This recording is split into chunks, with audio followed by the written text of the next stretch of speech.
Ya son las 7:30 de la mañana en Bogotá, Quito y Lima. Nosotros continuamos con ustedes en Directo América. A continuación, en Directo París, conversamos con nuestra periodista Natalia Ruiz.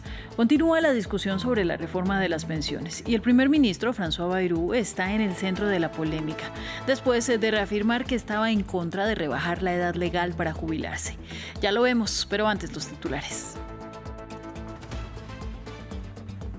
El presidente ucraniano Volodymyr Zelensky dice que hablará este miércoles con Donald Trump para conocer más detalles sobre su llamada con el líder ruso Vladimir Putin y sobre el acuerdo de cese parcial de los ataques contra infraestructura energética, que según Kiev no se está cumpliendo. Continúa la ofensiva israelí tras la ruptura de la tregua en la Franja de Gaza. Al menos 5 personas resultaron heridas y una muerte en un ataque aéreo contra una sede de las Naciones Unidas en el centro del enclave. En el norte murieron 6 personas y se emitieron nuevas órdenes de evacuación. Y el alcalde de Estambul, Ekrem İmamoğlu, fue detenido en Turquía acusado de supuesta corrupción y complicidad con un grupo terrorista en acciones que la oposición denuncia como un golpe civil del presidente Recep Tayyip Erdogan contra su principal rival político. Conectamos con nuestro corresponsal.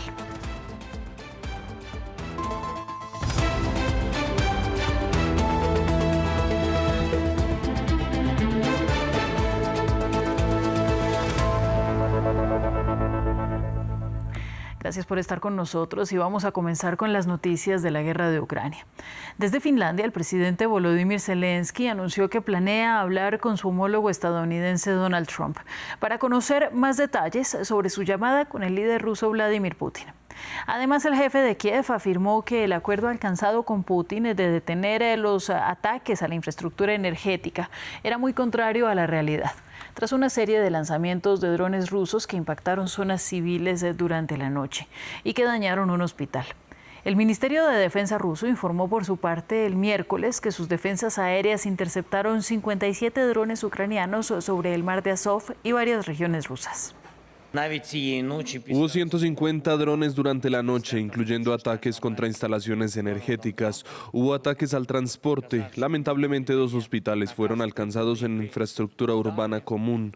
Es decir, las palabras de Putin son muy diferentes a la realidad. Por eso necesitamos apoyo en defensa. Necesitamos apoyo para nuestras defensas aéreas. Necesitamos presionar a Rusia por el bien de la seguridad y para salvar vidas humanas. En Kiev, los ucranianos mantienen su distancia tras el anuncio de una tregua parcial con Moscú. Después de 3 años de guerra, la mayoría no confía en Vladimir Putin. La promesa de una congelación solo de los ataques a la infraestructura energética de Ucrania no convence en las calles. Ampliamos.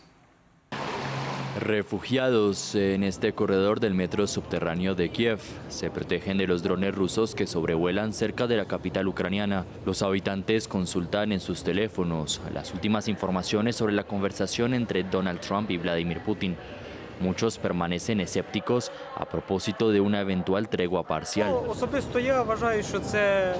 Personalmente creo que este alto el fuego es poco probable a corto plazo, ya que ninguna de las partes tiene a sus fuerzas militares lo suficientemente debilitadas y no está interesada en un alto el fuego inmediato porque disponen de recursos para continuar los combates. Es importante entender que Ucrania seguirá luchando como demuestra la opinión pública. Afuera, mientras las sirenas antiaéreas suenan por toda la ciudad, la gente está más preocupada por la condición exigida por Moscú, un cese total de la ayuda occidental a Ucrania. No creo que podamos confiar en Putin en absoluto, porque Rusia ha demostrado repetidamente que no respeta ningún acuerdo. Todo lo contrario, si es tan importante para él que la condición del armisticio sea el no suministro de armas, entonces necesitamos aún más armas para tener la posición más fuerte posible. Tampoco creen que la pausa solo en los ataques a las infraestructuras energéticas sea un buen ofrecimiento.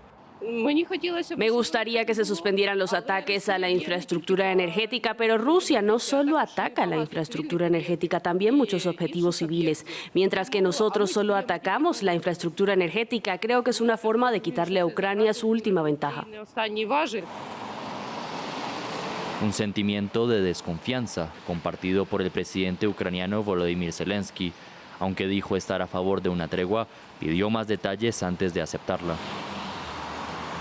Vamos ahora a las noticias de la guerra de Gaza. Un día después de los bombardeos masivos del ejército israelí sobre la franja, se registraron nuevos ataques este miércoles. Uno de ellos impactó una sede de las Naciones Unidas en el centro de Gaza, dejando un muerto y 5 heridos. Esto según lo indicó el Ministerio de Salud de Gaza. En el norte, al menos otras 6 personas fallecieron por el lanzamiento de bombas y durante la noche al menos 13 personas más perecieron, entre ellos varios niños. Veamos. Enormes bolas de fuego cruzaron una vez más el cielo de la Franja de Gaza. En medio de la noche, los ataques israelíes aumentaron por segunda noche consecutiva. Durante la noche, el ejército israelí atacó un emplazamiento militar de Hamas en el norte de Gaza, donde se estaban haciendo preparativos para disparar proyectiles en contra de territorio israelí. Además, la Armada israelí atacó varios barcos frente a la costa de Gaza. Estos barcos iban a ser utilizados para actividades terroristas por Hamas y la Yihad Islámica. Sobre el terreno, el impacto destruyó totalmente esta casa. Y en las primeras horas de la mañana, las familias devastadas cuentan sus muertos. Este hombre lo ha perdido todo. Perdí a toda mi familia, me casé hace poco, en 2023. Dios me honró con Mohamed, que es tan hermoso, y mi mujer estaba embarazada. Mi mujer fue martirizada cuando estaba embarazada, y mi hijo fue martirizado. Me he quedado sin nada. El miércoles, el Ministerio de Salud de Gaza denunció un ataque contra trabajadores de la ONU. Por su parte, el ejército israelí hizo un nuevo llamado a la población de Gaza para evacuar las zonas de combate en el norte y sur del territorio palestino. Mientras tanto, en Israel hay nuevas protestas en contra de Benjamin Netanyahu. Por un lado, familiares de rehenes critican al primer ministro israelí por la reanudación de los bombardeos en Gaza, que según ellos pone en peligro la vida de los 59 que aún están retenidos por Hamas. Los manifestantes también rechazan la decisión de Netanyahu de destituir al jefe de Servicio de Inteligencia Interior y de Seguridad. Nuestra corresponsal en Jerusalén, Yanira Gómez Muñoz, nos amplía. Miles de israelíes están saliendo a las calles hoy evocando un nombre muy concreto, el del primer ministro Benjamin Netanyahu. Jerusalén es uno de los epicentros porque estos ciudadanos buscan dejarle claro frente a su oficina, su residencia y otros edificios de gobierno que su gestión no puede priorizar solo su supervivencia política. Netanyahu está intentando echar a Ronan Bar, el jefe de la inteligencia interna Shin Bet. Ningún premier israelí había buscado despedirlo y algunos manifestantes nos han expresado que deshacerse de quienes no opinan como él es lo que viene haciendo. Temen que esta coalición con ministros a favor de atacar y ocupar Gaza también abandone a los 59 rehenes restantes. Denuncian que la violencia y reactivación de los ataques pone en peligro a los secuestrados y solo pretende ganar el apoyo de sus socios ultranacionalistas. Lo ejemplifican con el regreso al gobierno del colono radical Itamar Ben-Gvir, quien ayer fue reinstaurado como ministro de Seguridad pese a las reservas planteadas por la fiscal general. También con la urgencia de Netanyahu de asegurarse la aprobación de los presupuestos antes de fin de mes para evitar la disolución de su coalición. Pero además de esto, son múltiples los frentes para Netanyahu. Sigue en curso su juicio por corrupción. Varios de sus asesores son investigados por posible filtración de documentos clasificados y por supuestos pagos de Qatar para favorecer su imagen, y además pretende reactivar la controvertida reforma del Poder Judicial. Con esto en mente, algunos manifestantes planean montar una protesta permanente, acampar frente a la residencia de Netanyahu porque, dicen, el premier de forma autocrática quiere llevar a Israel a una guerra eterna y solo pone en peligro el futuro del Estado. En Chile, un grupo de manifestantes participó en una protesta pro-palestina frente a la Embajada de Estados Unidos en Santiago. Los ciudadanos denunciaron la nueva ola de ataques mortales de Israel en la Franja de Gaza, horas después que el primer ministro Benjamin Netanyahu advirtió que los bombardeos eran solo el comienzo. Chile alberga a la mayor comunidad de palestinos del mundo fuera de los países árabes. En otros temas, hay protestas a las afueras de la sede de la policía de Estambul por el arresto del alcalde Ekrem İmamoğlu, acusado de corrupción y complicidad con un grupo terrorista. La oposición denuncia un golpe civil del presidente Recep Tayyip Erdogan contra su principal rival político antes de las elecciones. Para ampliar este tema, conectamos con nuestro corresponsal en Estambul, Adrià Rocha. Un saludo para ti, Adrià. ¿De qué se le acusa exactamente a İmamoğlu y a qué se debe esta detención?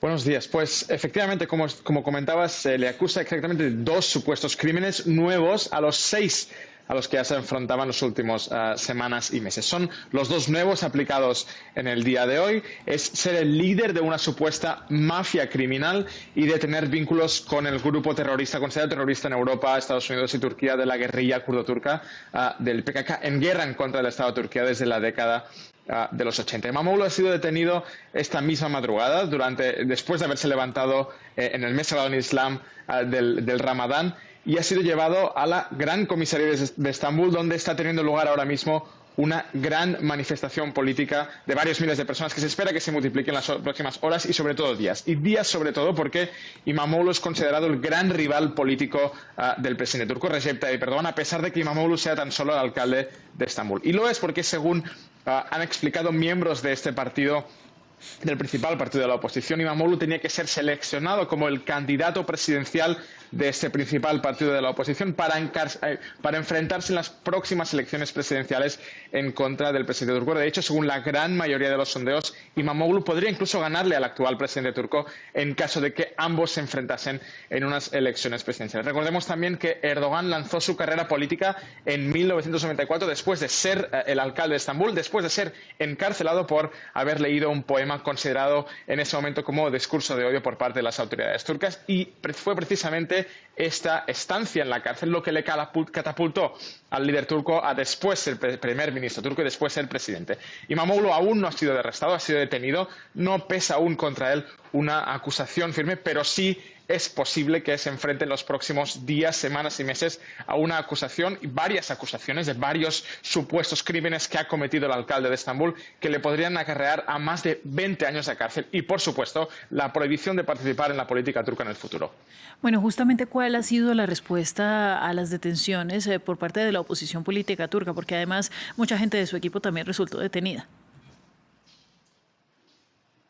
Por supuesto, han sido 106 las personas detenidas, entre las cuales destacan grandes miembros del Ayuntamiento de Estambul y también de otros ayuntamientos de distritos, todos miembros del principal partido de la oposición. El líder de este partido, Özgür Özel, ha estado hablando durante esta mañana desde la misma Estambul, donde había viajado esta madrugada para declarar todo lo que está ocurriendo en contra del partido como un golpe de Estado político en contra de la principal formación política del país, y ha asegurado, de hecho, que Erdogan está buscando crear un sistema político en Turquía que se asemeje más a Rusia de Vladimir Putin que a la Europa y a los Estados Unidos, de los que supuestamente Turquía es la aliada, tanto en Europa. Europa está en un proceso de adhesión, Turquía está en un proceso de adhesión a la Unión Europea, como también es miembro de la OTAN desde la década de los 50. De hecho, según muchos expertos, Erdogan está aprovechando el momento, la coyuntura actual en la que Donald Trump está en la Casa Blanca, un líder fuerte al que no le importa demasiado la política interna de los demás países para llegar a acuerdos, y a eso se suma el intento de defensa, de armar las defensas de Europa, a las que Turquía tiene que ser una parte importante para, según expertos, políticos, opositores, intentar destruir lo que queda de la oposición política turca, que aún sigue con vida. Según han explicado fuentes de este partido, esperan en los próximos días a llevar a cabo varias manifestaciones y seguir con su proceso de selección del nuevo candidato presidencial de este partido. A pesar de que Imamoglu está en la cárcel, dicen que le seleccionarán igualmente como candidato y que será Imamoglu el que se enfrente en las siguientes elecciones contra Erdogan, algo que no sabemos cómo va a ocurrir, teniendo en cuenta que el alcalde de Estambul, aún alcalde de Estambul, Ekrem İmamoğlu, está bajo custodia judicial. Pues muchas gracias a ti, Adrián, y continuamos con más noticias. Nos vamos ahora hasta República Dominicana.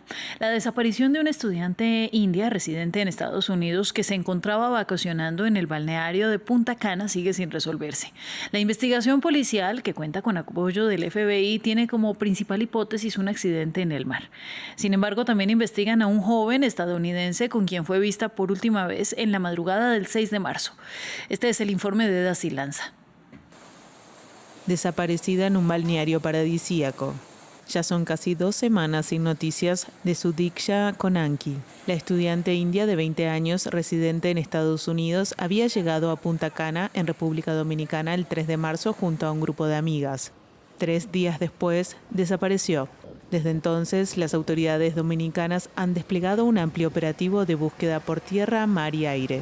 Se están levantando más cámaras, tanto del lugar como de la periferia, para seguir ampliando el radio de acción en esta investigación. Pero hasta la fecha no hay noticias de ella. El único testimonio que hay por el momento es el de Joshua Steven Reeve. Este joven estadounidense de 22 años fue la persona que se sabe vio por última vez a su Diksha. Él narró que salió de fiesta con Konanki y que en el mar fueron golpeados por una ola. Tras llegar a la orilla le preguntó si estaba bien, pero no escuchó su respuesta porque él comenzó a vomitar y se desmayó. Luego de ser detenido, este martes recobró la libertad. La justicia dictaminó que puede seguir colaborando con las autoridades en esta condición. El caso ha conmocionado al país caribeño, tanto que el presidente dominicano se ha referido a él. Estamos, repito, investigando para dar una aclaración exactamente de lo que pasó. Yo pienso que alertar de qué, alertar si no se conoce la situación. Y lo que se está investigando es un accidente, básicamente, y buscando cualquier información que ya finalmente la dirán las autoridades. La policía maneja la tesis de muerte por ahogamiento, algo que respaldan los padres de la joven, quienes en una carta pidieron a las autoridades dominicanas declarar su fallecimiento pese a que no haya pruebas de ello. Argumentan que de esta manera pueden iniciar su proceso de duelo.